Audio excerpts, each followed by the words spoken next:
আশা করছি সকলে ভালো আছেন, আমিও ভালো আছি। তো আজকে সরস্বতী পুজো, আমার পুজো-টুজো হয়ে গেছে। আর একই সঙ্গে আজকে নেতাজি সুভাষচন্দ্র অর্থাৎ আমাদের দেশনায়ক সুভাষচন্দ্রের জন্মদিন। আজ 23শে জানুয়ারি। ঠিক আছে? তো পুজো-টুজো কমপ্লিট করে ফেললাম। খিদে পেয়ে গেছে, একটু ম্যাগি জাস্ট সেদ্ধ করে এর মধ্যে মশলা ছড়িয়ে খেয়ে নেব।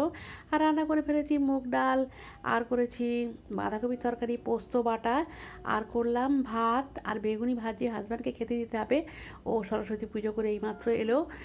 তো ওকে খেতে দেবো, তারপর আমি খাবো। এই যে ভাত হয়ে গেছে, তারপর ওকে খেতে দিয়ে আমিও খেয়ে নিলাম।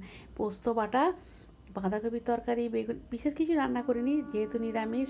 আর গতকালও নিরামিষ, আজও নিরামিষ, আগামী দিনও নিরামিষ। তো নিরামিষ কি আর রান্না করা যাবে।